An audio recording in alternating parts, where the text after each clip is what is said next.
11 লক্ষ বার পতঙ্গ পিপীলিকা জমিতে থাকতে পারে। এই পতঙ্গ পিপীলিকা হয়েছিলাম আষ্টদা, ছাড়পোকা, মাকড়সা, ওই মধুকূপ, ভ্রমর ইত্যাদি হয়ে আমরা 11 লক্ষ বার ছিলাম।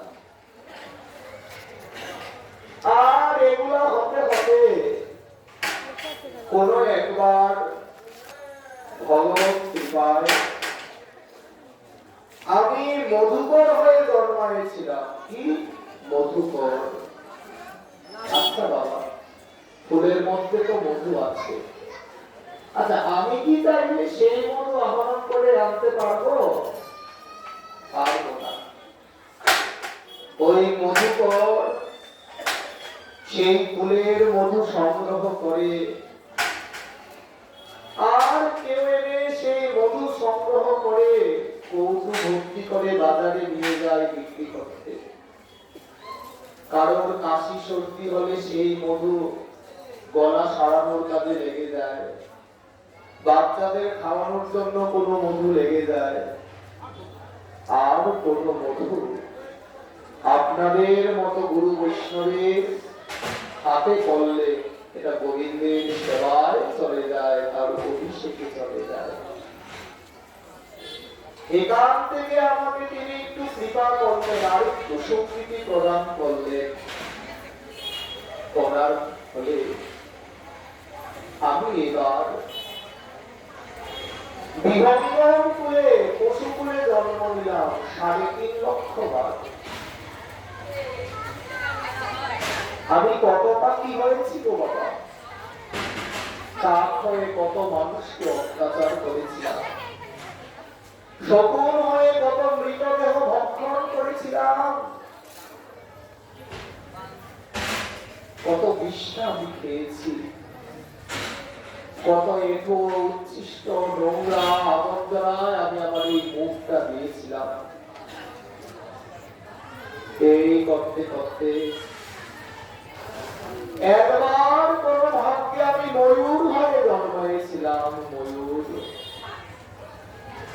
ময়ূর কি কাজে লাগে গো? যদিও ময়ূরটার প্রাপ্তি হয়ে যায়, তার দেহাবসান হয়ে যায়, তথাপি ভক্তেরা ঘরে ঘরে ময়ূরের উচ্চতাকে সংগ্রহ করে রাখে। কেন? গোবিন্দের শ্রী অঙ্গে বেদন করার জন্য। ময়ূর উচ্চের বেদন। এইভাবে আমি পাখিগুলো করে একবার ময়ূর হয়ে জন্মায়, সেখান থেকে স্বীকৃতি নিয়েছিলাম। এই করতে করতে স্বীকৃতি লাভ করতে আমি গাভীকুলে, পশুকুলে জন্মেছিলাম। পাখিকুল থেকে আমাকে পশুকুলে পাঠিয়ে দিলেন। কত বাঘ, সিংহ, ভেড়া, মেয়েরা, ছাগল ইত্যাদি হয়েছিলাম। ইত্যাদি হতে হতে শ্রী ভগবানের কৃপায় আমাকে একবার এই গোমাতার শরীরটি দান করেছিলেন। গোরুদ্ধ গোবিন্দ সেবায় লেগেছিল। তাতে করে শ্রী ভগবানের সেবায় যখন আমি স্বল্প স্বল্প করে আমার এই 80 লক্ষ জমিতে স্বল্প স্বল্প করে আমি গোবিন্দ সেবায় লেগেছিলাম বলে ভগবান শেষ পর্যন্ত আমাকে এই দেবদুর্লভ মনুষ্য শরীরটা প্রদান করেছিলেন। এই যে আমরা মনুষ্য শরীরটা পেয়েছি, এটা আমাদের 80 লক্ষ জমির সঞ্চিত সুকৃতির ফল। এখন যদি আমি এই দেহটাকে আবার শোক ভোগ বিলাসের কাজে লাগিয়ে দেই, তাহলে 4 লক্ষ বার মানুষ হওয়ার কথা ছিল। 80 লক্ষ জন্মের পর 4 লক্ষ বার এই মনুষ্য শরীর প্রাপ্ত হওয়ার কথা। কিন্তু যারা এই মনুষ্য শরীর পেয়ে গৌর গোবিন্দের ভজন না করেন,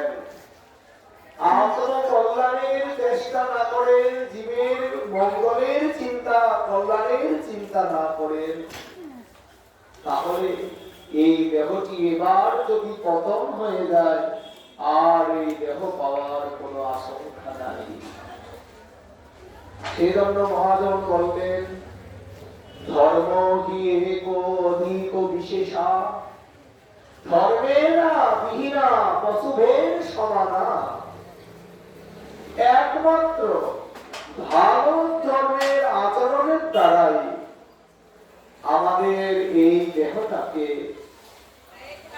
শুদ্ধ করা যায়, এবং ভাগবত ধর্মের আচরণের দ্বারা এই দেহটাকে গৌর গোবিন্দের সেবায় লাগিয়ে দেওয়া যায়। জেঠুজি মহারাজ বলেছিল না, মাবুপেত্য তুকুন্দেয় পুনর্জন্ম নবিদ্যতে। যারা গৌর গোবিন্দের সেবা করে এই জীবনটাকে কাটিয়েছেন, জানবেন তার জীবনটাই ধন্য হয়েছে।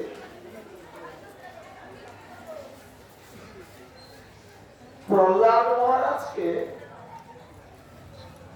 যখন সর্বাগারে দেওয়া হয়েছিল, সময় কম ছিল বলে যেহেতু বিশদ বর্ণনা করেননি, সংক্ষেপে চালিয়েছিলেন। জানেন, প্রহ্লাদকে সর্পের ঘরে ঢুকাইয়ে দিয়ে দরজাটা বন্ধ করে দিয়েছিল। প্রহ্লাদ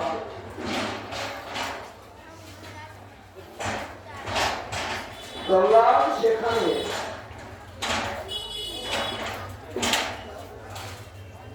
কীর্তন করছিলেন, লক্ষ্মী নারায়ণ নারায়ণ হরি হরি, শ্রীমান নারায়ণ নারায়ণ হরি হরি।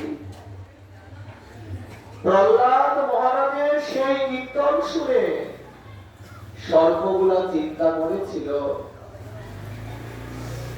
আমরা না জানি কত জন্মে কত অপরাধ করেছিলাম, সেজন্য মুখে বিষ নিয়ে জন্মেছি। বিষ, মুখে বিষ নিয়ে জন্মাতে হয়েছে কত জন্মে অপকর্ম করার ফলে। আর আজকে ভগবানের কি কৃপা, একজন শুদ্ধ বৈষ্ণব পাঠিয়েছেন আমাদের কাছে। আমরা কি তার অঙ্গে দর্শন করব?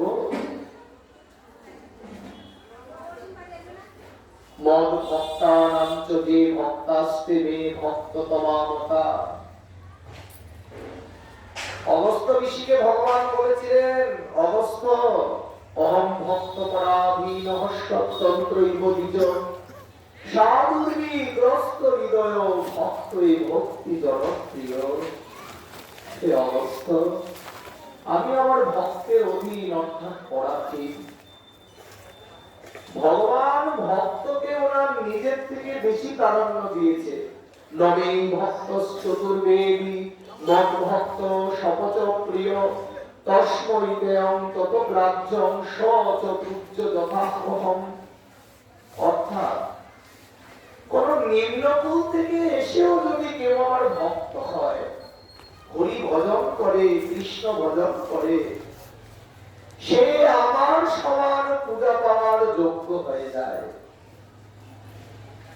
সেই ভক্তপুর চূড়ামণি প্রহ্লাদ মহারাজ আর সর্পের গাড়ে এসেছেন।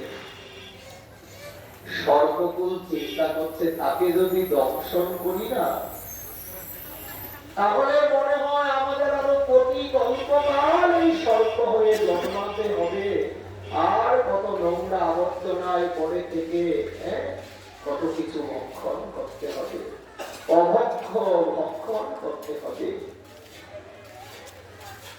না, প্রহ্লাদ মহারাজ সেখানে বসে করতালি দিয়ে কীর্তন করছে। বাবা, আমাদের তো মুখ আছে, আমরা চাইলেই হরিনাম কৃষ্ণ নাম করতে পারি তো মা? চাইলেই হরিনাম কৃষ্ণ নাম করতে পারি। এই সর্পগুলার মুখ ছিল, কিন্তু এদের হরিনাম করার সামর্থ্য ছিল না। সর্পগুলা চিন্তা করেছিল, যদি আমাদের কথা বলার শক্তি থাকত, তাহলে এনার সাথে কীর্তনের সুরে সুর মিলিয়ে আমরাও একটু হরিনাম গাইতাম, আমরা একটু ভগবানের কীর্তন করতাম। কিন্তু আমাদের তো ভগবান সে শক্তি দেয় নাই, আমরা তো কীর্তন করতে পারবো না। তাই প্রহ্লাদ যে চোখে চোখে লক্ষ্মী নারায়ণ নারায়ণ হরি হরি করছে, আমরা তার সঙ্গে তার কণ্ঠে সুরে সুর মিলাতে নাই বা পারলাম। সে যেইভাবে কীর্তনের তালে তালে চলছে, আমরা সেইভাবে হেলতে পারি, চলতে পারি। দেখো সর্পের কি চেষ্টা, প্রহ্লাদ মহারাজ কীর্তন গাইছেন আর দুলছেন, এভাবে সর্পগুলো প্রহ্লাদ মহারাজের সাথে এভাবে দুলছে। শাস্ত্র কি বলে? হরিনাম সংকীর্তনে একবার যে নৃত্য করে তার 84 লাখ হরিবল হরিবল হরিবল। এই সর্পগুলা এরা নিজের অজান্তে ওই প্রহ্লাদের সাথে কীর্তনের তালে তাল মিলে নৃত্য করতে করতে এই জন্মটা তো শেষ হয়ে গিয়েছে। পরের জন্মে তারা ভক্ত মা বাবার ঘরে ভক্ত সন্তান হয়ে ভগবানের নৃত্য আনন্দ গীতে বিভোর হয়ে গিয়েছিল। দেখুন, কেউ যদি এক পা ভজনের জন্য বাড়িয়ে দেয় না, ভগবান 2 পা তার দিকে বাড়িয়ে তাকে টেনে নিজের দিকে নিয়ে আসে। এই যে আমরা 7 দিন পরিক্রমা করতে এসেছি, শুধু দুটা কথা শুনে চলে যাব তা নয়, এই কথাগুলা ধ্রুব সত্য। জানেন, আমরা ভগবানকে না যতটুকু ভালোবাসি, ভগবান তার চাইতে আমাদের দ্বিগুণ চৌগুণ 10 গুণ বেশি ভালোবাসেন। আমাদের এই মানব দেহটা দিয়ে যদি আমরা একটু গৌর গোবিন্দের সেবা করি, গোবিন্দ সগুণ রূপে প্রকট হয়ে আমাদের সেই সেবা গ্রহণ করার জন্য চেষ্টা করেন। কি দিয়ে সেবা করব? আমি আমার কাছে তো সেবার উপকরণ নাই, বলছি কিছুই চাই না। তুলসী দলমাত্রে জলস্য চলুকেন বা বিক্রিণীতে সমাত্মানং ভক্ত ভক্তের প্রবৎসলা।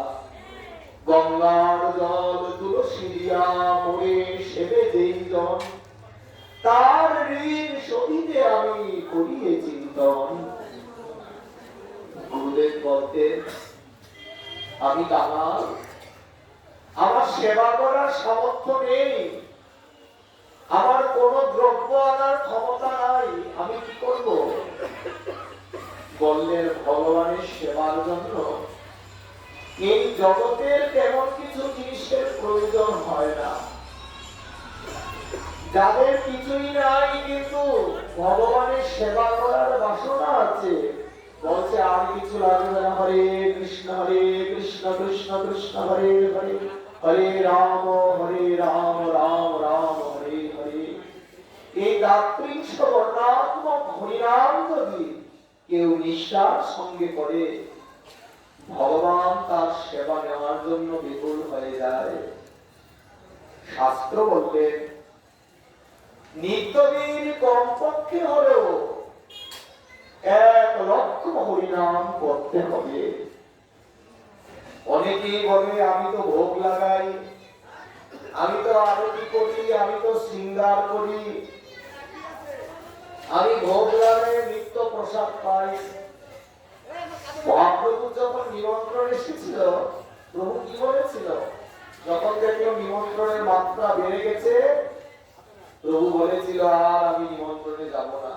সবাই তো মন খারাপ করেছে। আরে যাদের বাড়িতে প্রভু গিয়েছিল এরা তো ভাগ্যবান, কিন্তু আমরা প্রভুকে আনতে পারলাম না।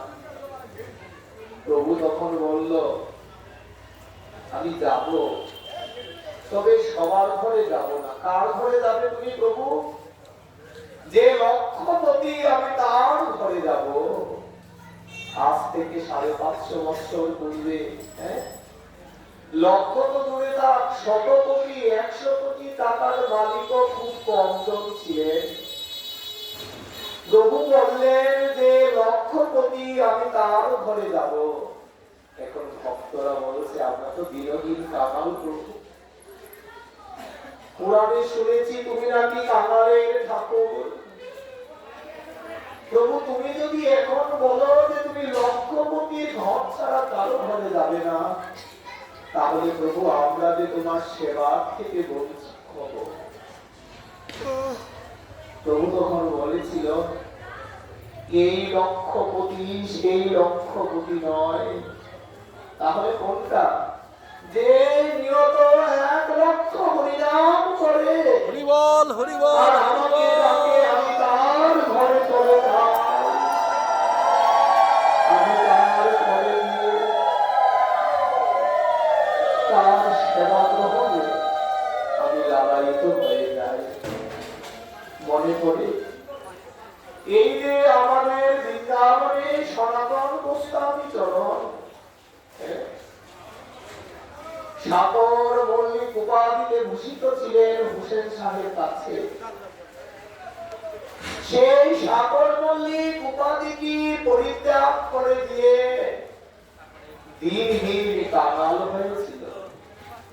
ওমা, ধনী হলে পবিত্র পাওয়া যায় না।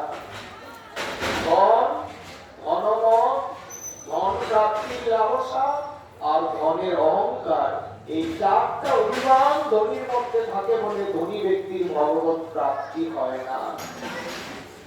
শাস্ত্রে বলেছে ধনী ব্যক্তির ভগবত প্রাপ্তি হয় না, কৃপণ ব্যক্তির ভগবত প্রাপ্তি হয় না, আর সূচিবাই যাদের মধ্যে আছে সেই ব্যক্তিরও কোনোদিন ভগবত প্রাপ্তি হয় না, আর সুখের কোনোদিন ভগবত প্রাপ্তি হয় না। এই 4 জনকে ভগবত প্রাপ্তিতে বাধক বলেছেন। কে কে? সুখের ব্যক্তির ভগবত প্রাপ্তি হয় না, সূচিবাই ব্যক্তির ভগবত প্রাপ্তি হয় না, ধনী ব্যক্তির ভগবত প্রাপ্তি হয় না, আর কৃপণ ব্যক্তির ভগবত প্রাপ্তি হয় না। এই 4 জনের ভগবত প্রাপ্তিতে বাধা আছে। জানেন, সনাতন গোস্বামী চরণ রাজমন্ত্রী সনাতন হুসেন শাহের অর্থমন্ত্রী ছিলেন।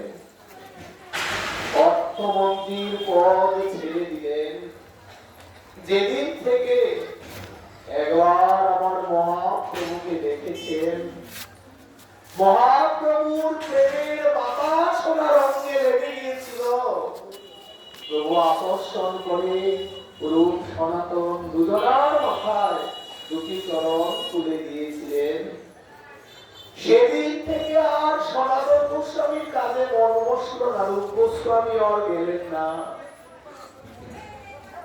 অর্থমন্ত্রীর পদটাকে ছেড়ে দিয়ে মহাপ্রভুর কাছে চলে গেলেন। মহাপ্রভু বলেছিল সনাতন তোমার এত বৈরাগ্য এত দৈন্যতা কিভাবে গিয়েছিল জানেন? 2 গুচ্ছ তৃণকরি 1 গুচ্ছ দন্তে ধরি পড়িল গৌরাঙ্গ পদতলে। প্রভু কয় সনাতন দৈন্য ছাড়ো, তোমার দৈন্যে থাকে মম বুক। কথাটা হয়তো বুঝতে পারেনি।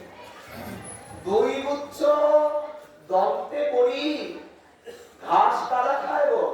পশু ঘাস খায় না। এনারা মানুষ হয়ে হুসেন শাহের অর্থমন্ত্রী হয়ে ব্রাহ্মণ বর্ণের হয়ে দাঁতের মধ্যে ঘাস কামড় দিয়ে প্রভুর চরণে পড়েছিল যে প্রভু আমি পশুর থেকেও নগণ্য তুচ্ছ, তুমি আমাকে তোমার চরণের দাস রূপে চিন্তা কল্পনা করে নাও, তোমার চরণের দাস করে আমাকে একটু তোমার চরণে আশ্রয় দাও। কতটা ধন্যতা থাকলে আমার নিতাই চৈতন্যকে পাওয়া যায়।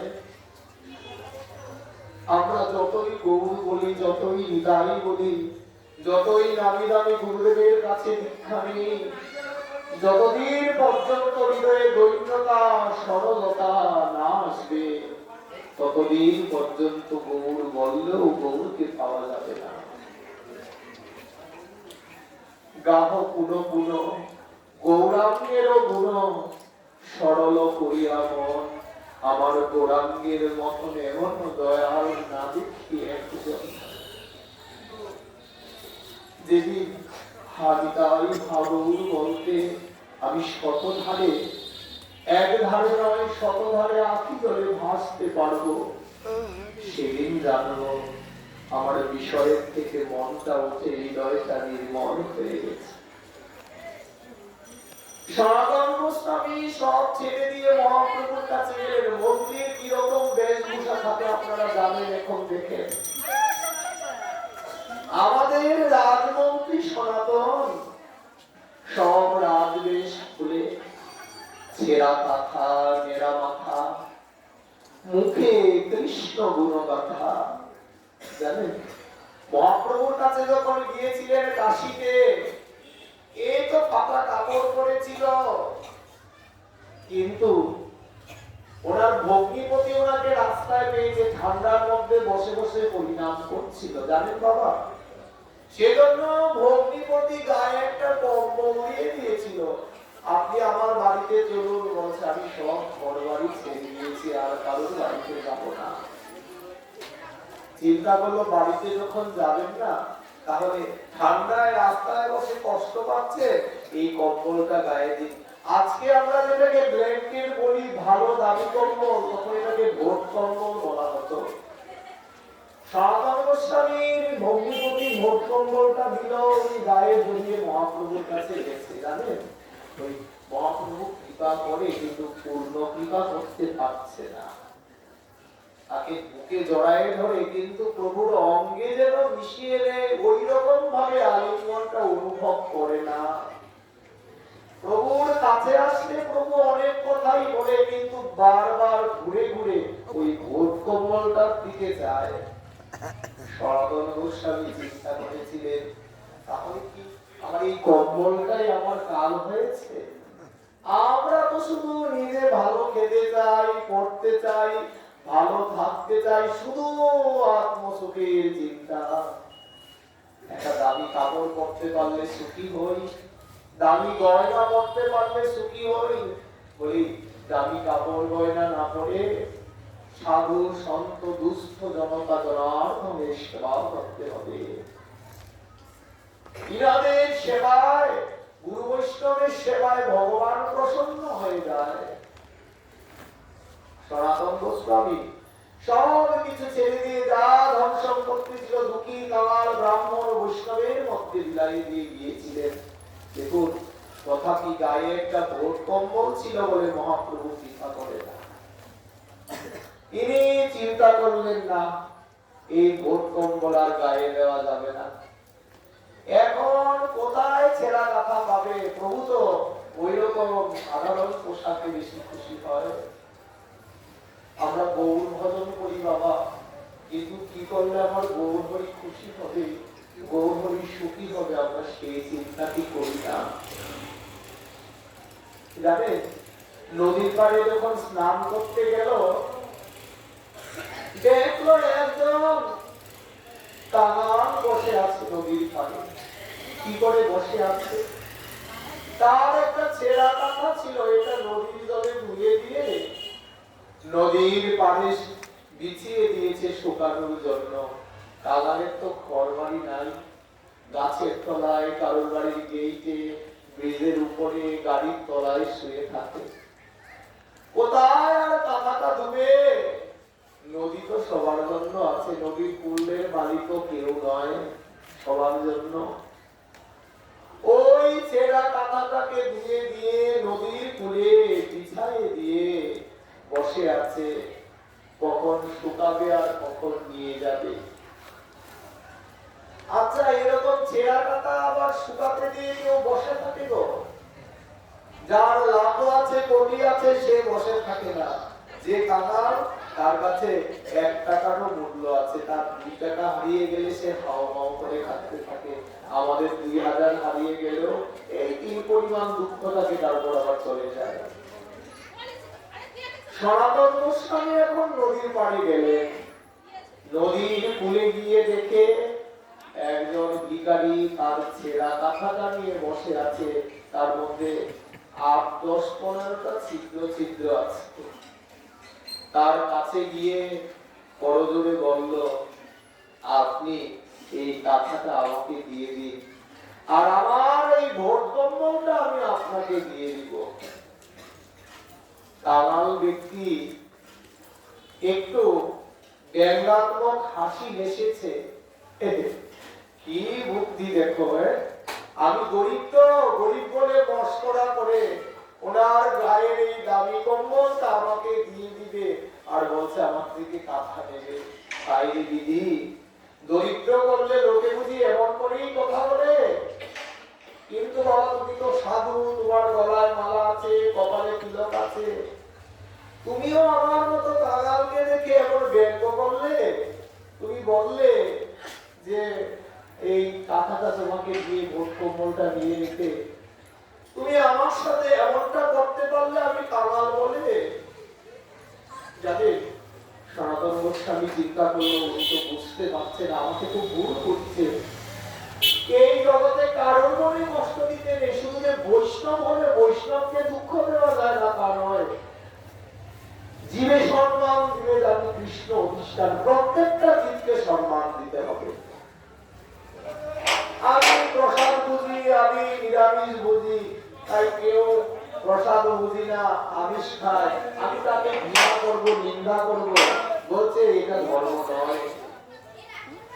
আমি যদি কাউকে ঘৃণা করি, নিন্দা করি, সঙ্গে সঙ্গে ভগবান আমার প্রতি রুষ্ট হয়ে যাবে। হরি বল, হরি বল, হরি বল। জীবের সম্মান দিবে জানি কৃষ্ণ অধিষ্ঠান, আমি শত বললেও আর কৃপা হবে না। যে যে জঘন্য কর্মটা করছে, তুমি কর্মটাকে নিন্দা করো, যে করছে তাকে নিন্দা করো না, তাকে বুঝায়ে শোনায়ে দেখো পথে আনা যায় কিনা, ভক্ত বানানো যায় কিনা। জানেন, সনাতন গোস্বামী দেখলো কাঙালের চরণে তো আমার অপরাধ হয়ে যাচ্ছে, তখন তিনি তাড়াতাড়ি করে গিয়ে ওনার চরণটা ধরে বলল, আপনি ভুল বুঝছেন, আমি সত্যি আপনার এই কাঁথাটা নিয়ে আপনাকে কম্বলটা দিতে চাই। এখন কাঙাল বলছে, আচ্ছা আপনার কথাটা আমি না হয় বিশ্বাস করলাম, কিন্তু কেন কারণটা আমাকে বলে? এই 2 টাকার কাঁথা দিয়ে আপনি আমাকে এত দামি কম্বল দিতে চাইছেন, এটার কারণটা কি একটু বলেন। তখন বলল, আমি মহাপ্রভুর সুখের জন্য সব ছেড়ে দিয়ে চলে এসেছি।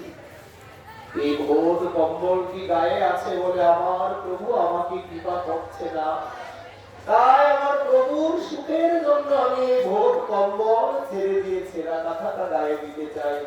আমার প্রভু কাঙালকে বড় ভালোবাসে, ধনীকে ভালোবাসে না। আমি প্রভুর মনের মতো হতে চাই, আমাদেরও প্রভুর মনের মতো হতে হবে, না হলে প্রভু কৃপা করবে না। তখন তিনি সেই কম্বলটা গায়ে দিয়ে, ছেঁড়া কাঁথাটা গায়ে দিয়ে মহাপ্রভুর কাছে আসলেন। তখন মহাপ্রভু বলল, সনাতন, সনাতন, আজ কৃষ্ণ তোমার বিষয় রোগ খণ্ডাইল, বিষয় ছাড়িয়া তোমায় ভজনে আনিল। সনাতন, আমার কৃষ্ণ আজ তোমায় কৃপা করেছে, পরে তোমাকে ভজনের জগতে নিয়ে এসেছে। বলি এতদিন ধরে প্রভুর কাছে ছিল, এই কথাটা মন খুলে বলে নাই। সনাতন বলল, প্রভু আমার কৃপা হেতু আমি কোন কৃষ্ণ নাকি জানি, আমার কৃপার হেতু আমি তোমার কৃপা মানি। সেদিন থেকে মহাপ্রভু সনাতনকে নিবেদন করেছিল। এই কথাটা বলার কি কারণ জানেন? আমরা অনেকেই চেষ্টা করি আমার টাকা পয়সা গুলা জমিয়ে রাখবো, আমার ভালো শাড়ি গয়না পরবো, ভালো সাজবো। বলছি যতটুকু জীবনযাত্রা চলার জন্য প্রয়োজন ততটুকু রেখে বাকিগুলা গৌর গোবিন্দের সেবায়, গুরু বৈষ্ণবের সেবায় যদি লাগিয়ে দেওয়া যায়, তাহলে এগুলা কাজে লাগবে, তাহলে এগুলা কাজে লাগবে। 1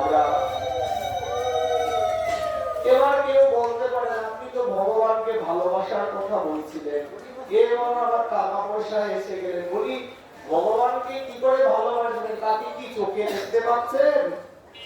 এই যে আপনারা নবদ্বীপ পরিক্রমা এসেছেন, আমার নিতাই চাঁদকে, আমার গৌরীকে দেখেছেন? কেউ হাত তোলেন যে আমি দেখেছি? কোথায় আছেন এনারা?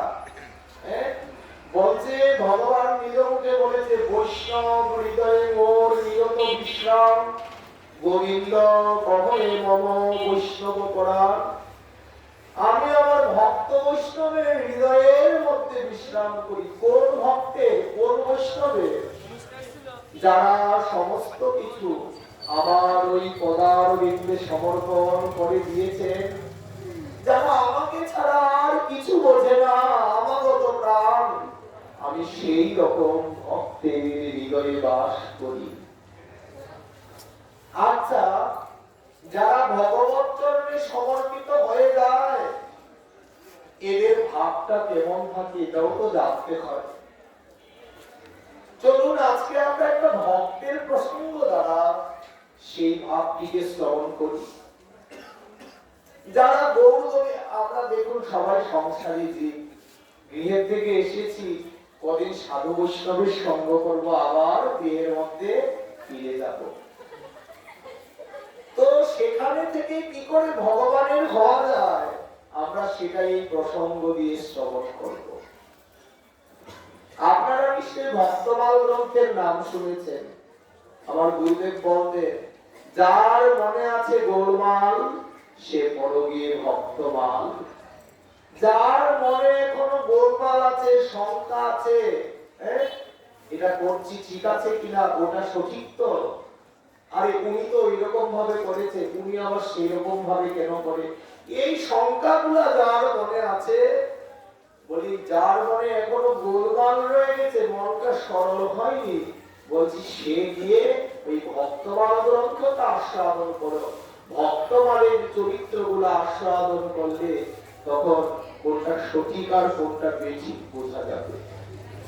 তো সেই ভক্তমাল গ্রন্থে নাভাজি একটি চরিত্র লিখেছেন, সেই চরিত্রটির নাম হচ্ছে জনাবাইয়ের চরিত্র। তার চরিত্র জনাবাই। কোথায় ছিল বাড়ি? ওই মহারাষ্ট্রে ছিল।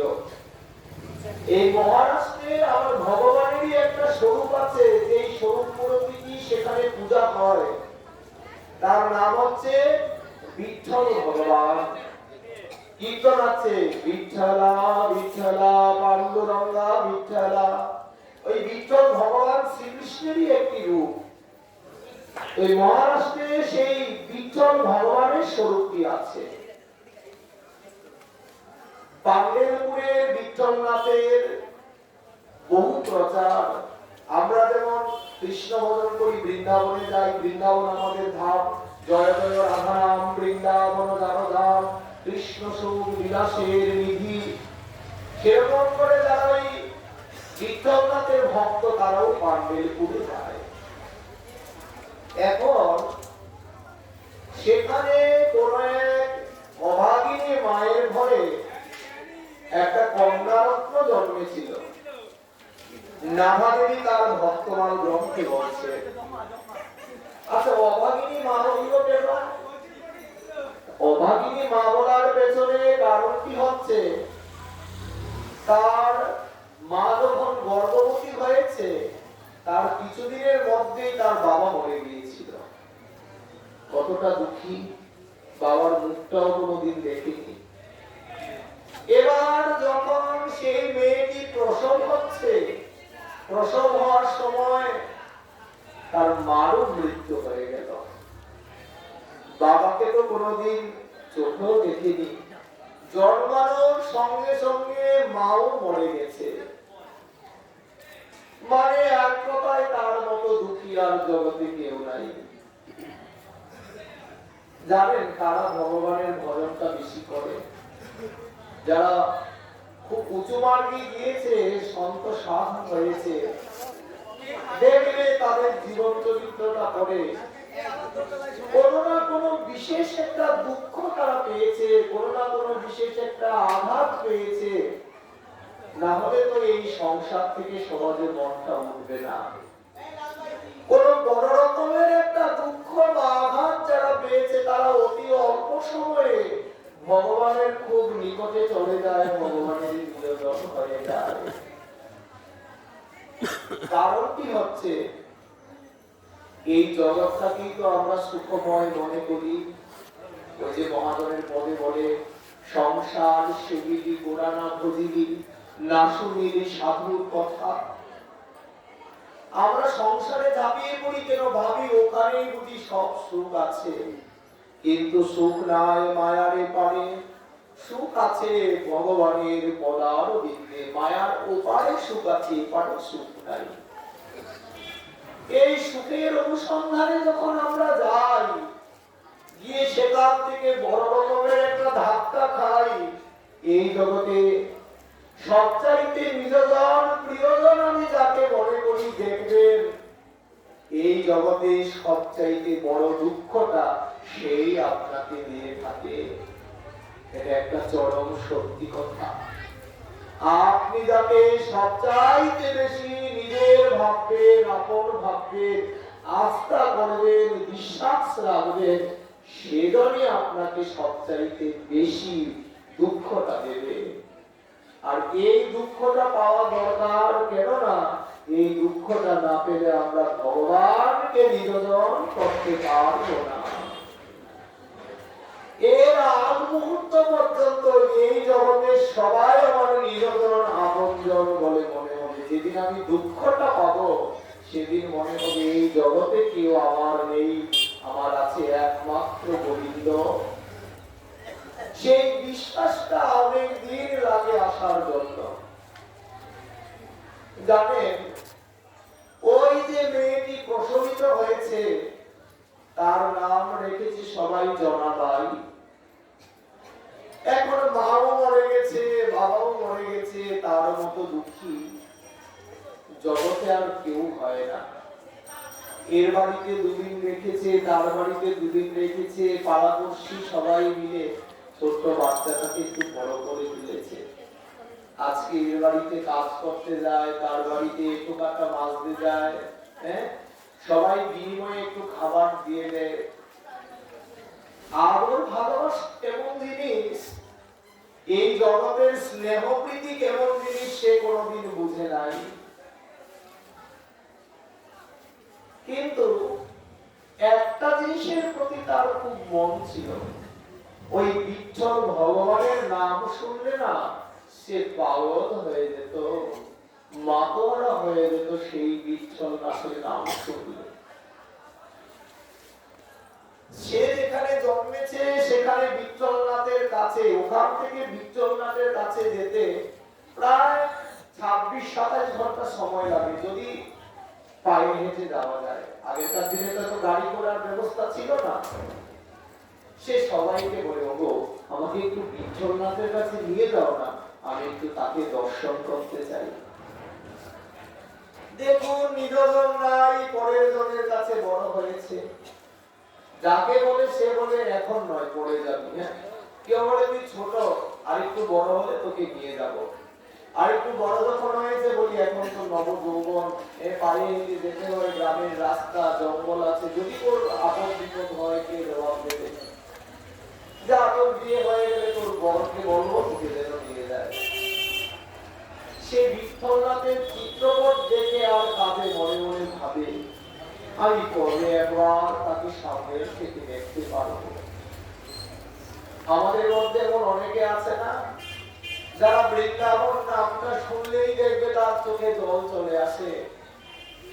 আমাদের বৃন্দাবন মহিমামৃতে লেখা আছে, বৃন্দাবন নামে ঢেউ উঠে সর্বগ্রামে, বৃন্দাবন নাম শুনিলেও প্রাণে আনন্দ জাগে। মনে হয় কবে যাব মধুর বৃন্দাবন, সেই ধুলি মাখিব প্রেমাবেশে করিব নর্তন কীর্তন। আমি কবে বৃন্দাবনে যাব, কবে একটু ব্রজের ধুলি অঙ্গে মাখবো, কবে ব্রজ কবিতার ধরে একটু মাধুপুরি মেঘে খাবো। কিন্তু সবার কি আর ব্রজে যাওয়া হয়? যারা বৃন্দাবনে যেতে পারেনি, যদি কেউ বৃন্দাবন থেকে আসে তখন তার কাছে দৌড়ায় গিয়ে বসে থাকে। কেন? যদি বৃন্দাবনের কথা বলো না, সে বৃন্দাবন কেমন শুনেছি। বৃন্দাবনের তরুলতা তারাও না কয় কৃষ্ণ কথা। বৃন্দাবনের পশু পাখি তারাও বলে নাকি হরি হরি। ওগো বলো না, আমিও যখন ছোট ছিলাম না, যদি বৃন্দাবন থেকে কেউ আসতো, কোন সাধু বৈষ্ণব বা কেউ বৃন্দাবন দর্শনে যেত, কবে উনি আসবে সে আশায় গিয়ে বসে থাকতাম তার থেকে দুটা ব্রজ বৃন্দাবনের কথা শোনার জন্য। প্রভুদানন্দ সরস্বতী বললেন, বৃন্দাবন শব্দটি জানি কে রচনা করেছে, যার নাম শুনলেই প্রাণটি বেগুন হয়ে যায়। এইভাবে আপনারা 7 দিন পরিক্রমায় আছেন তো, যেদিন শেষ হয়ে যাবে মনটা কত কষ্ট লাগবে। আমি হলক করে বলছি মা, এমন ভাবে 7 দিন যদি আমার রাধা কুণ্ডে গিয়ে থাকেন না, হরি বল, আমার হরি বল, সময় হরি মনে বল। হয় আমার প্রাণটা কেন চলে গেল না, আমার প্রাণটা কেন মনে চলে গেল না।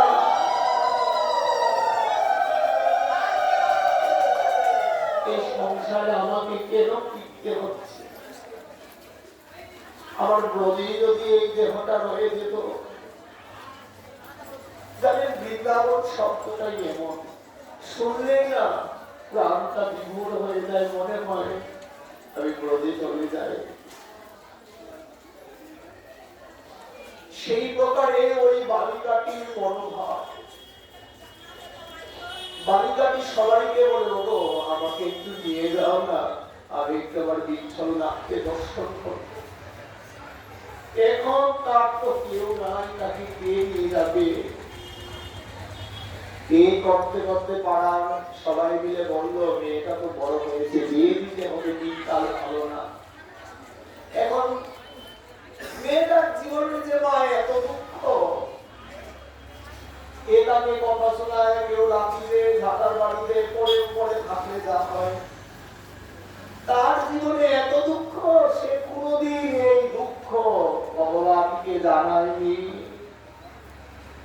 কোনদিন এতটুকু বলেনি, ভগবান আমি কি পাপ করেছিলাম যে তুমি আমাকে এত দুঃখের মধ্যে রেখেছো, কোনদিন বলেনি। শুধু তার কাছে বলবো, ঠাকুর আমি তো তোমায় অনেক ভালোবাসি, তুমি আমাকে একটু তোমার কাছে নিয়ে যাও, শুধু এতটুকু বলতো, নিজের দুঃখের কথা কোনদিন জানায়নি। আমরা তো একটু ব্যথা পেলে ভগবানকে বলি, কিছু প্রাপ্তির আশা থাকলে ভগবানকে বলি, ভিখারির মতো গিয়ে তার দুয়ারে দাঁড়াই। সবাই ভগবানের দুয়ারে যায়, কিন্তু তাকে পাওয়ার জন্য, তাকে ভজার জন্য কজন যায়? কজন তাকে পাওয়ার জন্য যায়, তাকে ভজার জন্য কজন যায়? আমরা যাই ভিখারির মতো, এই দাও সেই দাও, শুধু দেও দেও পাও পাও, এগুলা নিয়ে গিয়ে তার দুয়ারে দাঁড়ায়। এই মেয়েটার জীবনে এত দুঃখ ছিল, কোনদিন কাউকে বলেনি, এমনকি ভগবানের কাছেও বলেনি। এত দুঃখের পাথর বুকে চাপা নিয়েছিল। সে শুনেছিল মেয়েদের 2টা ঘর থাকে, একটা হচ্ছে বাপের ঘর আর একটা হচ্ছে শ্বশুর ঘর। চিন্তা করলো, মা বাপ কেমন জিনিস তো দেখতে পাইনি, তাই শ্বশুর ঘরে গিয়ে মা পাবো বাবা পাবো, সেখানে হয়তো সুখে থাকবো। আমরা যখন রাস্তা দিয়ে হেঁটে যাই মা, দ্বিতল চৌতল বাড়ি দেখলে তার দিকে তাকাই, তাকিয়ে ভাবিয়া ওই বাড়ির লোকজন জানি কত সুখে আছে। আমার ঘরটায় বৃষ্টি আসলে জল পড়ে, আমি পয়সার জন্য কত কিছু মন চায় করতে পারি না। সে বোধহয় ওই যে 3 তলার উপরের থেকে বেলকুনিতে বসে আমাকে দেখছে, তাকে দেখলে মনে করি সে জানি কত সুখে আছে। কিন্তু খোঁজ নিয়ে দেখো, তার দুঃখটা তোমার চাইতে 100 গুণ বেশি। তোমার তো একটা জিনিসের অভাব, তার এমন জিনিসের অভাব, না পারে বলতে, না পারে সইতে। ভগবানকে ছাড়া, ভগবানকে বাদ দিয়ে আমার গোবিন্দকে, আমার রাধারানীকে আমার বউকে বাদ দিয়ে যদি কেউ সুখী হতে চায় না, জানবে এই জগতে সে কোনোদিনও সুখী হতে পারবে না। সচ্চিদানন্দ ভগবান, সচ্চিদানন্দ ঘনমূর্তি, ওনার চরণে সুখ আছে, আনন্দ আছে। ওনার চরণ ছাড়া আর কোথাও সুখ নাই, আনন্দ নাই।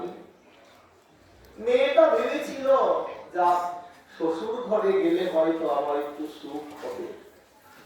এখন পাড়ার লোকজন খুঁজে খুঁজে না দেখবে একটা ধনী ছেলে পেয়েছে, অনেক বড় বাড়ি, ছেলে দেখতে শুনতে ভালো।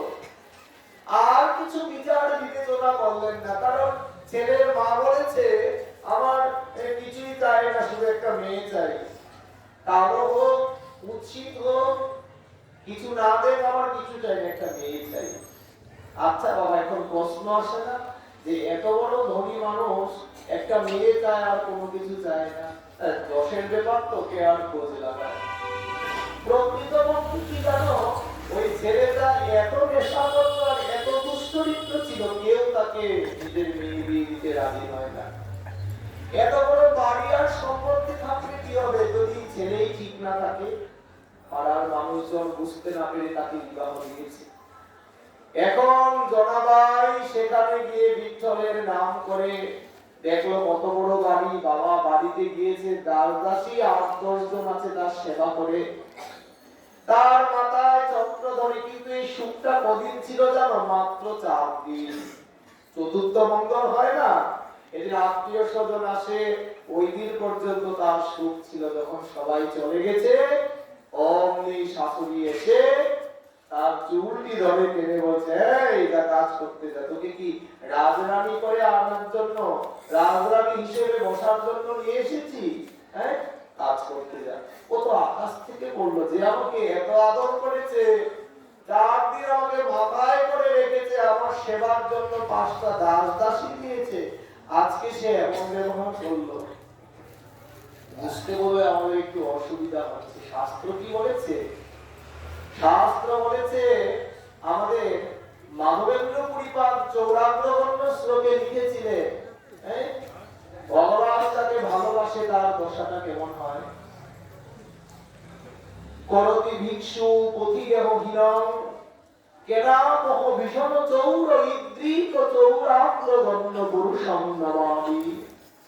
আচ্ছা, আমরা তো ভগবানকে ভালোবাসি, ভগবান আমাকে যে ভালোবাসে এটা আমি কি করে বুঝবো? বললেন, ভগবান যখন কাউকে ভালোবাসে সবার আগে তার থেকে তার সুখ গুলাকে কেড়ে নিয়ে যায়। আমরা যাকে সুখ বলে জানি, ভগবান আগে তার ওই সুখ গুলাকে কেড়ে নেয়। নিজের জন গুলা পর হয়ে যায়। যেই বাড়িটাকে, ঘরটাকে আমি আপন ভেবেছিলাম, এই ঘরটা পর্যন্ত আমার থেকে কেড়ে নেয়। তারপর আমাকে ভিক্ষা করে খাওয়ায়। ভগবান যখন কাউকে ভালোবাসে, জানবে তার থেকে আস্তে আস্তে সব কিছু দূরে চলে যায়। রাজরানী মীরার কথা চিন্তা করুক না একবার। রাজবাড়িতে বিবাহ হয়েছিল, যখন বেরিয়ে এলেন প্রাসাদ থেকে একটা ছেঁড়া কাপড় পরে। খেতেন কোথায়? লোকের দুয়ারে দুয়ারে ভিক্ষা করে। আচ্ছা, মীরা যে সবকিছু ছেড়ে দিয়ে রাস্তায় নেমেছিল, মীরার কি কোনো দুঃখ ছিল বাবা? রাজরানী মীরা ভিখারিণী গিরিধারী তোমার লাগিয়া, গিরিধারী লালের জন্য সব সুখ সে ত্যাগ করে দিয়েছিল। কৃষ্ণ কৃত্যে ভোক্তা, কৃষ্ণ কৃত্যে বাস। গোবিন্দের সুখের জন্য যে সমস্ত কিছু ছেড়ে দেন না, জগতে সেই সবচাইতে বেশি সুখী হয়। সেও সবকিছু ত্যাগ করে দিয়েছিল, মেনে নিয়েছিল। আমার জীবনে দুঃখের সম্বল। শ্বশুর ঘরে শ্বশুর মশাইয়ের একটা লাঠি ছিল, নিয়ে বসে থাকতো, তাকে দেখলে কারণে অকারণে সেই লাঠিটা দিয়ে মারত। শাশুড়ির কাছে যদি বলতো, মা আমি সারাদিন কাজ করেছি, একটু খেতে দাও, তার ওই চতুর্থ মঙ্গলের পরের দিন থেকে সবগুলো কাজের লোক কেউ ছেড়ে দিয়েছে। সারা বাড়ির সব কাজ তাকে করতে হয়। জানেন শাশুড়ি মায়ের কাছে গিয়ে যখন বলতো একটু খেতে দাও, জনাবাইয়ের শাশুড়ি বলতো ওই রে কল পাড়ে একটা বালতি আছে, লোকজন বেশি তো, জমিদার বাড়ি, সবাই খেতে বসলে কিছু না কিছু কারোর ভালো লাগে না, বেশি হয়ে যায়, ওগুলা নিয়ে ওই কলের পাড়ের বালতিটার মধ্যে জমায়। জনাবাই যখন খেতে যায় বলে ওই যে দেখ কলের পাড়ের বালতিতে কত খাবার রাখা আছে, বালতি ভর্তি করা আছে, ওখান থেকে গিয়ে খেয়ে নে। জনাবাই ভাবতো খাবার তো দিচ্ছে, কি খাবো। জানের ওটি খেতে বসতেও শাশুড়ি কোনো এসে বলতো এতগুলা খেয়েছিস, ওরে বাবারে তুই তো একটা রাক্ষসী, তোর মতো বউ কারোর ঘরে থাকলে ঘর কোনোদিনও উপরে উঠবে না, নিচে নামবে। এত দুঃখ তারপর কোনোদিন জনাবাই একদিনও বিঠ্ঠলনাথের কাছে বলেনি এ বিঠ্ঠল আমি কত দুঃখ পাচ্ছি। দেখুন ভক্ত চরিত্রটা কেমন হয় আমরা ভক্তবার গ্রন্থ না পড়লে বুঝতে পারবো না। এইরকম করতে করতে জনাবাইয়ের উপর অসংখ্য অত্যাচার। ঘাটে জল আনতে যখন যেত শাশুড়ি ভালো একটা কাপড় গায়ে বিছিয়ে দিত, কেন জানো? কারণ লোকে তো বলবে ধনী বাড়ির বউ জল নিতে আসছে, এরকম অবস্থা কেন? তাই গায়ে ভালো কাপড় জড়াই দিত, বাড়িতে আসলে আবার কাপড়টাকে নিয়ে হতো কাজ করতে যায়। তাও কোনোদিন বিঠ্ঠলনাথকে বলিনি এরা আমি তো কি পাপ করেছিলাম তোমার কাছে, যখন থেকে জন্মেছি শুধু দুঃখের পর দুঃখ দিচ্ছ, আমি কি করেছিলাম তোমার কাছে? কোনদিন কই দিয়ে চাইনি, কোনদিন দুঃখ করে একবার বলেও নি। দেখবে তার শেষে কি ভালো হয় আপনারা সবাই শুনতে পারবেন। এই করতে করতে জনাবাই যখন একদিন জল ভরতে গিয়েছে ঘাটে, তখন পাড়ার ভক্তরাও স্নান করতে গিয়েছিল। তারা বলছে আহ কত আনন্দের দিন।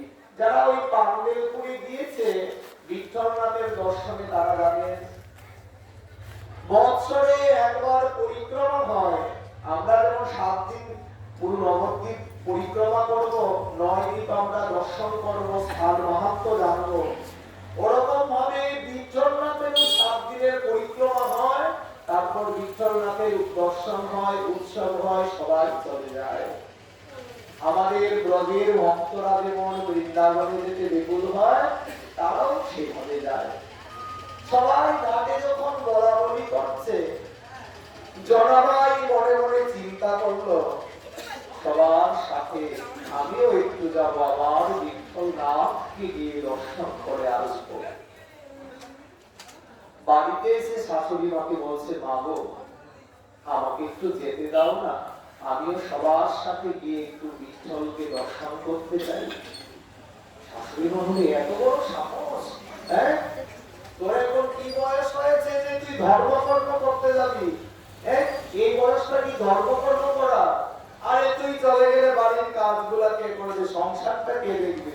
রাত তোর এত বার বেড়েছে, আমার ছেলে বাড়িতে আসো। ছেলে মতমাতাল হয়ে বাড়িতে ফিরেছে, মা বলল তোর বউ নাকি ওই ঠাকুর দর্শনে যাবে, বিঠ্ঠলনাথের কাছে যাবে, তার পা দুইটাকে ভেঙে দে। মায়ের কথা শুনে ছেলে গিয়ে ওই জনাবাইয়ের পা গুলাতে আঘাত করতে করতে করতে করতে শাশুড়ি ওই শিলনোড়ায় বাটে না মায়েরা, ওই শিলটা নিয়ে গিয়ে পা গুলাকে খেতে দিয়েছে, দিয়ে ওই কলের সাথে তাকে বেঁধে রেখেছে।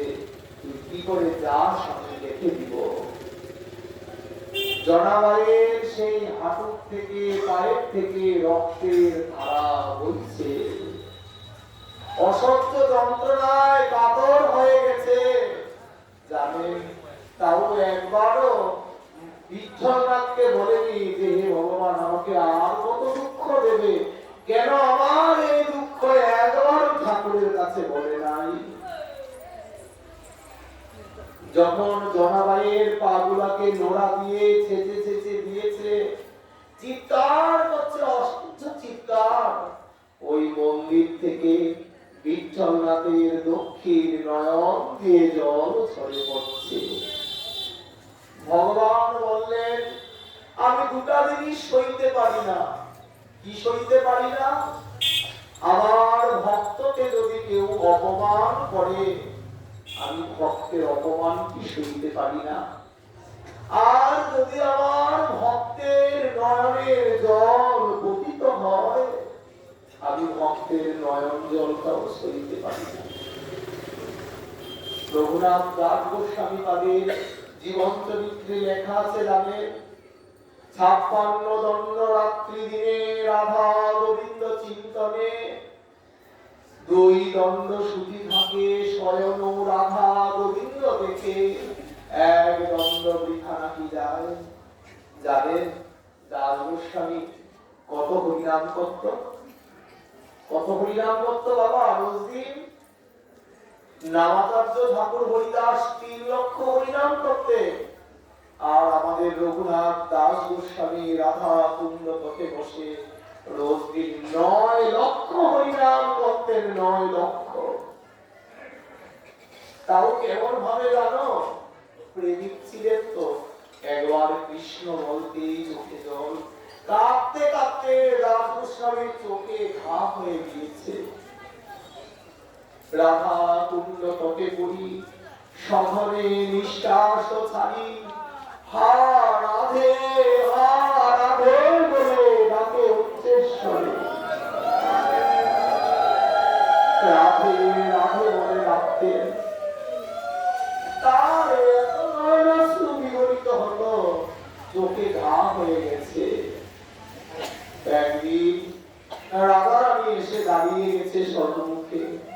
রঘুনাথ, তুমি এত কাঁদো, আমার আর ভালো লাগে না। রঘুনাথ, রঘুনাথ, তুমি কেন এত কাঁদো? কিসের অভাব তোমার? জগতে তো অভাব ছাড়া কেউ কাঁদে না। এই জগতে যার অভাব আছে সেই তো কাঁদে, অভাব ছাড়া কেউ কাঁদে গো? দাস গোস্বামী উনি রাধারানীকে বললেন, প্রাণেশ্বরী, তোমার নামটা এত মধুর, মধুরাতি মধুর, যে তোমার নাম লইলেই আমার চোখে জল চলে আসে। আর জানো, তোমার নাম লইতে লইতে কাঁদতে আমার এত ভালো লাগে, তাই আমি খালি তোমার নাম লইতেই আমার চোখে অশ্রু আসে। রঘুনাথ দাস গোস্বামীর কথা শুনে শ্রীমতী রাধারানী বলছে, প্রেমিক কি এমন হয়? প্রেমিক কি এমন হয়? সেই দাস গোস্বামীকে রাধারানী বলছে, রঘুনাথ, রঘুনাথ, তুমি আর কেঁদো না। জগতে সবাই আমাকে কেন ডাকে? রাধারানীকে ডাকলেই তো গোবিন্দকে পাওয়া যায়। তাই আমি আমার কৃষ্ণ গুণনিধি দাস থেকে তোমাকে দিয়ে দিলাম, তুমি কৃষ্ণ নিধি নিয়ে নাও। তাও তুমি কেঁদো না। রঘুনাথ গোস্বামী বলছে, প্রাণেশ্বরী, তোমার কৃষ্ণকে আমার চাই না। তোমার কৃষ্ণ চাই না? জগতে সবাই কৃষ্ণকে পাওয়ার জন্য বেকুল হয়ে যায়, আর তোমার বুঝি কৃষ্ণকে চাই না? বলছে, যতক্ষণ তুমি পাশে থাকবে ততক্ষণ তোমার পাশে থাকা কৃষ্ণকে চাই, তুমি না থাকলে পাশে তোমার কৃষ্ণকে চাই না। কেন? বলি, তুমি না থাকলে সে কত অঙ্গ ভঙ্গি করে, কখনো চক্র ধারণ করে, কখনো গদা ধারণ করে, কখনো মল্লযুদ্ধ করে, আর তুমি কাছে থাকলে বিভঙ্গ হয়ে বাঁশি নিয়ে দাঁড়িয়ে থাকে। তাই বিভঙ্গ হয়ে বাঁশি নিয়ে তোমাকে পাশে থাকা গোবিন্দকে চাই। কি বোঝাতে চেয়েছে? যে যুগল কিশোরের দর্শন চাই, তোমাকে ছাড়া গোবিন্দকে চাই না। তা দেখুন, রঘুনাথের নয়নের জলে রাধারানী এসে দাঁড়িয়ে যেতেন। ওই ভক্তের নয়নের জল সইতে পারে না। এই যে বিঠ্ঠলনাথের ভক্ত আজকে কাঁদছে, বিঠ্ঠলনাথের দক্ষিণ নয়নে অশ্রু ঝরছে। লক্ষ্মী দেবী বিঠ্ঠলনাথের পাশে দাঁড়িয়ে বলছে, ভগবান, তোমার চোখে জল ঝরছে কেন? বলল, দেখো আমার ভক্তের কিরকম স্বভাব। তার জীবনে কোনোদিন সুখ ছিল না, কিন্তু সে একটি বারের জন্য কোনোদিন আমাকে বলেনি আজকে সে আমার দর্শন করতে আসবে। সেই কথাটা তার বাড়িতে জানিয়েছিল, সেজন্য তাকে মেরে তার হাত পা গুলা ভেঙে দিয়েছে।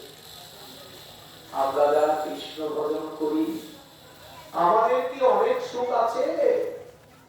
যেদিন থেকে গোবিন্দকে জানতে পেরেছি, গোবিন্দকে ভজন করব বলে একটা চিন্তা নিয়েছি, সেদিন থেকেই তো কত যন্ত্রণা আমাকে সে গ্রাস করেছে গো।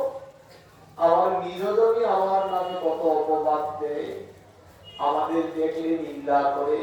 তাই বলে কি আমি আমার গোবিন্দকে ছেড়ে দিয়েছি? ভক্তের জীবনে সংকল্প থাকে, প্রয়োজন হলে প্রাণ ছেড়ে দেব, প্রাণ যায় বচন না যায়, প্রাণ ছেড়ে দেব, কিন্তু কোনদিন আমার ভক্তি পথ থেকে, ভজন থেকে আমি দূরে সরব না। এখন বিঠ্ঠল ভগবান লক্ষ্মী দেবীকে বলল, দেবী আমি যাই। আরে তোমার অনুষ্ঠান উৎসব এসে গেছে, লাখো লাখো ভক্ত তোমাকে দর্শন করতে আসবে, তুমি বলছো মন্দির থেকে চলে যাবে, কোথায় যাবে? বলে আমার ভক্তের এরকম বিপদ, আমি যদি না যাই আমার ভক্ত বৎসল নামের কলঙ্ক হবে, আমাকে আমার ভক্তের কাছে যেতে হবে। জানে ভগবান এসে দাঁড়িয়েছে আজ জনাবাইয়ের ঘরে। জনাবাইয়ের কাছে এসে সই সই সইয়ে মূর্ছিত হয়ে গেছে। তো এত ভাবে পশুরা এত ভাবে মেরেছে তাকে, মূর্ছিত হয়ে গেছে। ভগবানের ডাক শুনে তার চোখ খুলল, কে তুমি? আমাকে চিনতে পারছো না? আমি তোমার সই হই। জনাবাই হেসে বলল, আমার তো এই জগতে কেউ নাই, আমার সই কোথা থেকে তুমি আসলে? আমি তো তোমাকে চিনি না। তুমি আমাকে চিনবে না? তুমি যে জলের ঘাটে জল আনতে যেতে, আমি রোজ তোমাকে দেখতাম, তুমি আমার সাথে কথা বলো না, ভাবতাম তুমি অনেক ধনী ঘরের বউ, আমি কামালিনী, আমার সাথে কথা বলবে, তুমি বলো না বলে আমি বলি না, কিন্তু আমি তোমাকে মন থেকে নিজের সই বলে মেনে নিয়েছিলাম। তো আজকে আমার ঘরে তুমি আসলে, আমার কত বিপদের দিন, তুমি এসেছো, তোমাকে তো একটু জল বাতাসাও খেতে দিতে পারছি না। যখন নিজের পাগুলা থেতলে দিয়েছে, ভেঙে দিয়েছে, ভগবান সই হয়ে এসে তার কাছে দাঁড়িয়েছে, সে চিন্তা করছে তাকে একটু সেবা করতে পারলাম না, একটু কিছু খাওয়াতে পারলাম। ভগবান বলছে, জনা আমার কিছু চাই না, একটা কাজ করো, তোমার বিঠ্ঠল ভগবানকে দর্শন করার খুব বাসনা, তাই না? তুমি বিঠ্ঠল ভগবানকে দর্শন করতে চলে যাও, আমি তোমার ঘর সামলাবো। সে বলছে, আমি জানো তুমি আমার ঘর সামলাবে, আমার ঘরের লোক মানবে না। তুমি ছাড়ো তো, তোমার ঘরের লোকের চিন্তা আমি করবো, তুমি চলে যাও। জনাবাই বলছে, আমার হাতে বন্ধন, পায়ে বন্ধন, শরীরে বন্ধন আছে, মানে ওই দড়ি দিয়ে বেঁধে রেখেছে তো বলের সঙ্গে, আমি কি করে যাব বিঠ্ঠলনাথের দর্শনে? জনাবাইয়ের মাথার উপরে ভগবান হাত রাখলেন, যেই মাত্র হাত রাখলেন জনাবাই পুরো সুস্থ হয়ে গেলেন। বলছে, আমাকে তো বেঁধে রেখেছে, তো আমি এখন কি করে যাব? ভগবান নিজের হাতে ভক্তের অঙ্গের বন্ধন গুলাকে খুলে দিচ্ছেন। যদি কারোর মন নিতাই চৈতন্যের প্রেমে বিভোর হয়ে যায় না, তখন আর কোন বন্ধন তাকে বেঁধে রাখতে পারে না। জগতের সব বন্ধন ছিন্ন হয়ে যায়, কোন বন্ধন থাকে না। জানো ভগবান তার ভক্তকে দেখো কত ভালোবাসে। জনাবাইয়ের অঙ্গের বন্ধন গুলা এক এক করে খুলে দিচ্ছে, দিয়ে জনাবাইকে মুক্ত করে দিয়েছে। মুক্ত মুক্ত করে জনাবাইকে বলছে, দাও তোমার জায়গায় এখন আমি বসলাম, তুমি আমাকে বেঁধে দিয়ে দাও।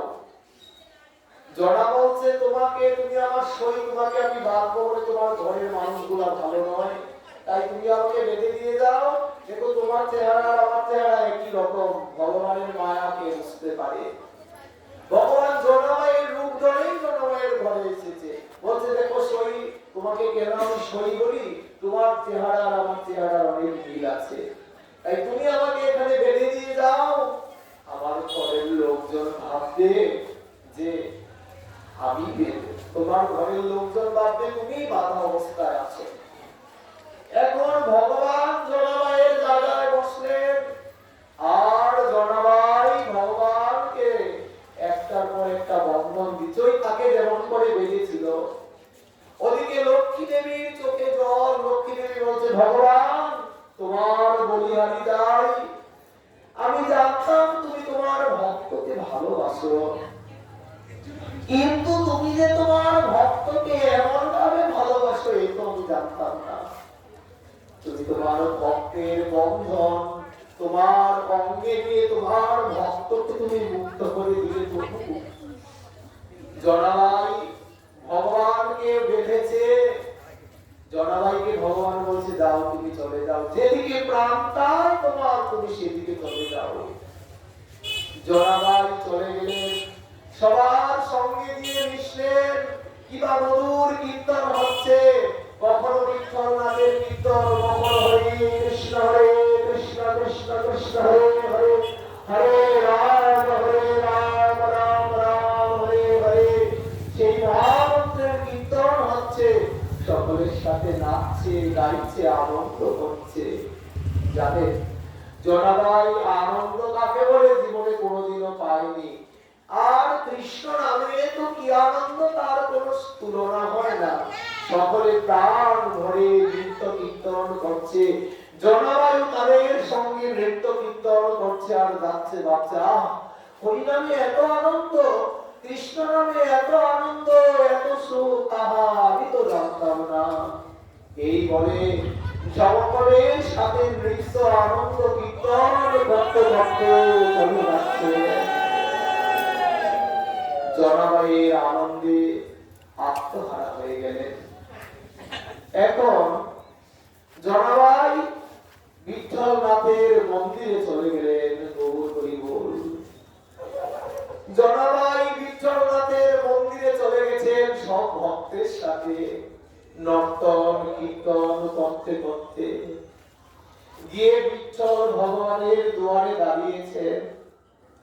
দাঁড়িয়ে বসুন বাবা, হরিনাম করুন, বসুন। যখন বিঠ্ঠলনাথের দুয়ারে গিয়ে দাঁড়িয়েছেন, সেই বিঠ্ঠলনাথের সৌন্দর্য দেখে তার মনটা বিভোর হয়ে গেছে। ভগবান তুমি এত সুন্দর, তুমি এত সুন্দর, আমি তো জানতাম না। আমরা তো এই জগতে চারিপাশকে সৌন্দর্য ভেবে সেই সৌন্দর্যকে চোখের মধ্যে ভরে রাখি, আরে ভগবান কত সুন্দর, সেই জিনিসটাকে আমরা কোনোদিন দেখেছি? जिनके महिमा इतनी सुंदर वो कितना सुंदर होगा, नाम है तेरा तारनहारा, कब तेरा दर्शन होगा। जिनके महिमा इतने सुंदर वो कितना सुंदर होगा, जिनके प्रतिमा इतनी सुंदर वो कितना सुंदर होगा, वो कितना सुंदर होगा। যার নাম নিয়ে তো আনন্দ লাগে, যার ভক্তদের দেখলে প্রাণটা আনন্দে ভরে যায়, চোখে জল চলে আসে। না জানি তার দর্শন যেদিন আমাদের হবে, আমার প্রাণ কত আনন্দ মুখরিত হয়ে যাবে, কত বেকুল হয়ে যাবে আমার প্রাণ। জনাবাই বিঠ্ঠলনাথের দুয়ারে গিয়ে দাঁড়িয়েছেন। বিঠ্ঠলনাথের সৌন্দর্য দর্শন করে বলছে, ঠাকুর তুমি যদি কৃপা করে আমাকে আমাকে তোমার দুয়ারে নিয়ে এসেছো। আজ আমি তোমার কাছে একটা জিনিস চাইবো, আমাকে দিতে হবে। এখন বিদ্যানাথ বলছে, আমার কাছে তো তুমি কোনোদিন কোনো কিছু চাওনি, আজকে তুমি আমার কাছে চাইছো। জনা তুমি যা চাইবে আমি তোমাকে তাই দেবো, বলো তোমার কি চাই। জনাভাই বলল, ভগবান সত্যি যদি তুমি আমাকে কিছু দিতে চাও তাহলে এই দাও, তোমার সেই উপমাধুর্য দর্শন করতে করতে যেন আমার প্রাণ চলে যায়, আমাকে যেন আর এই সংসারে ফিরে যেতে না হয়। তোমার দর্শনে যেন আমার প্রাণ চলে যায়। যাবে ভক্তের কথা ভগবান রাখে। জনাবাই ভগবানকে দর্শন করে তৎক্ষণাৎ প্রাণ ছেড়ে দিলেন। চিন্তা করা যায় ভগবানের জন্য, ভগবান ভক্তের জন্য নিজের স্থান ছেড়ে দিয়ে ভক্তের ঘরে চলে যায়। আমরা কি পারি না তাকে আপন করে নিতে? আমরা এই জগতে সবাইকে আপন করতে ব্যস্ত হয়ে যাই। যেদিন আমার রাধারানীকে, আমার গোবিন্দকে আপন করে নিতে পারবো, সেদিন আমার রাধারানী, আমার গোবিন্দ আমার দুয়ারে এসে দাঁড়িয়ে যাবে। জনাবাই বলল, তোমাকে দর্শন করতে করতে যেন আমার প্রাণ চলে যায়। জনাবাইয়ের প্রাণটি চলে গেল। সবাই হাহাকার করছে, এমন কজনার ভাগ্যে হয় যে ভগবত দর্শন করতে করতে প্রাণ চলে যায়। এখন তার গ্রামের 2-4-5 জন তো এসেছে, এরা বলছে ভালো হয়েছে, মরে গেছে, জীবনে কোনোদিন সুখ পায়নি, ভগবত দর্শন করে প্রাণ নিয়েছে, ভালো হয়েছে। সবাই বলছে তাকে এখন তাকে বাড়ি নিয়ে যেতে হবে। গ্রামের কেউ কেউ বলছে কার বাড়িতে নিয়ে যাবে তাকে, যেই বাড়ি থেকে তাকে আগেই বের করে দেওয়া হয়েছে, কতবার কত দুঃখ দিয়েছে, তাকে এখানেই দাহ করে দাও, এখানেই তার সংস্কার করে দাও। সবাই মিলে তাকে সেখানেই অন্তিম সংস্কার করে দিচ্ছে। এখন লক্ষ্মী দেবী চিন্তা করলো, আরে আমার স্বামী তো তার ঘরে গিয়ে তার স্বরূপ ধারণ করে তার সংসার করছে, আর সে এখানে এসে মরে গিয়েছে, আমার স্বামীকে আমি কি করে পাবো? লক্ষ্মী দেবী তাড়াতাড়ি গিয়ে ওই মন্ত্র বলে ওই চিতার উপর জল ছিটিয়ে দিয়েছে, দিয়ে পুনরায় তাকে জীবিত করে তুলেছে। সেই লক্ষ্মী দেবীকে বলছে, জনাবাই বলছে, হে লক্ষ্মী দেবী, আপনি কেন আমাকে বাঁচিয়ে তুলেছেন? আমি তো ভগবান দর্শন করে প্রাণ ছেড়ে গিয়েছিলাম। ওই জনা, তোমাকে ওই সংসারে আবার ফিরতে হবে। বলে আমি আর সেই সংসারে যাব না।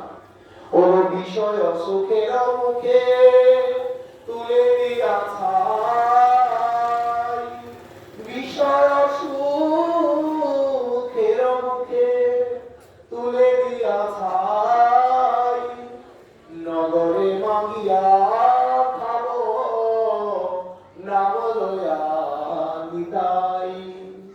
আমি আর এই সংসারে ফিরে যাব না। দেবী, আমি সংসারে ফিরে যাব না। বলে তুমি যাও, এখন তোমার সংসার আর আগের মতো নেই।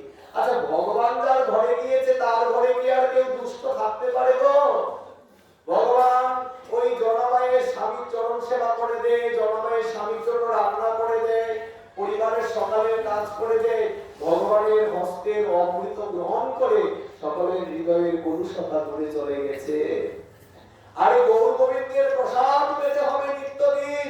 সেই প্রসাদ গ্রহণে উদ্ধব সংবাদে লেখা আছে যে বাসলঙ্কার চর্চিতা দাসাস্তব মায়াং জয়ে মহি, ভগবানের প্রসাদী বস্ত্র মালিকা প্রসাদ নিত্যদিন গ্রহণ করলে মায়াকে কাটিয়ে দেওয়া যায়, মায়াকে কাটিয়ে জীবনটা ভগবানমুখী হয়ে যায়।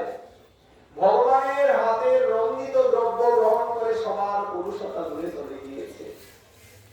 জনাবাইকে লক্ষ্মী দেবী বলে বয়ে ঘরে পাঠিয়ে দিয়েছে। আর ভগবান সেই জনাবাইয়ের সংসার থেকে চলে গেলেন। এই লীলা কি করে জনাবাইয়ের চরিত্র দ্বারা ভগবান বুঝিয়ে দিয়েছেন। প্রত্যেকটা জীবের কর্তব্য হচ্ছে শুধুমাত্র ভগবানকে ভালোবাসা।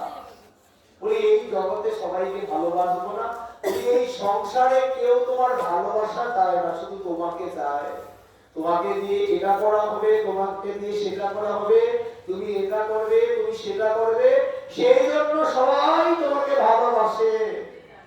তুমি সবার প্রতি কর্তব্য কর্মটা করা বন্ধ করে দাও, দেখবে তোমাকে আর কেউ ভালোবাসে না।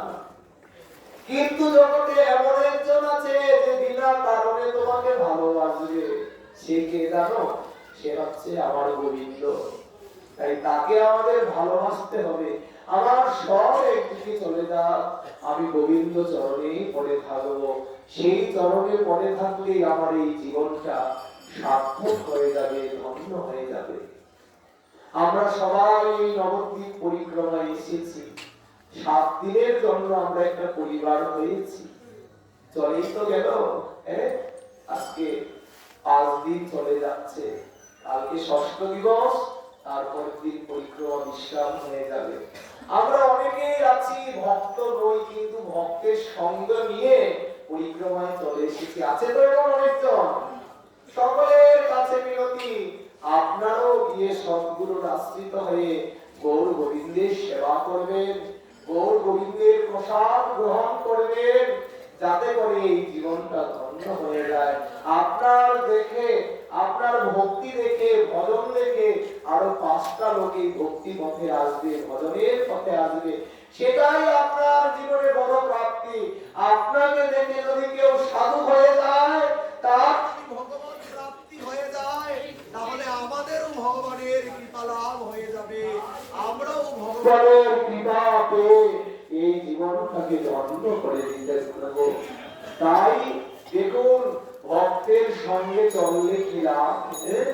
ভক্তের সঙ্গে চলে আজ আমার নবদ্বীপ পরিক্রমা হয়ে গেল, ভক্ত সঙ্গ করে আজ কৃষ্ণ কথা শোনা হয়ে গেল, ভক্ত সঙ্গ করে আমাদের নিতাই গৌরের প্রতি প্রেমটা বেড়ে গেল।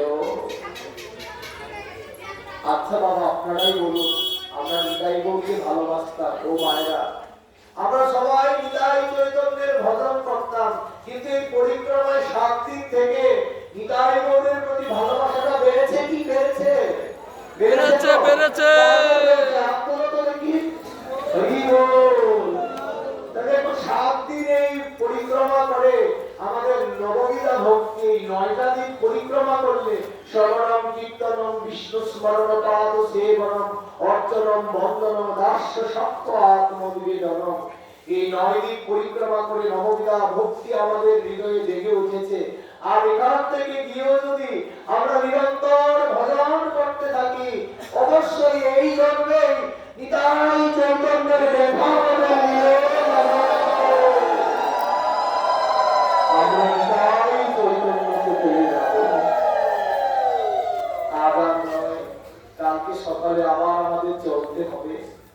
তাই নিতাই গৌরাঙ্গের কৃপা প্রার্থী হয়ে সমস্ত গৌর ভক্তবৃন্দের চরণে প্রণাম জানিয়ে আজকের মতো কথাগুলো এখানে বিশ্রাম দিলাম।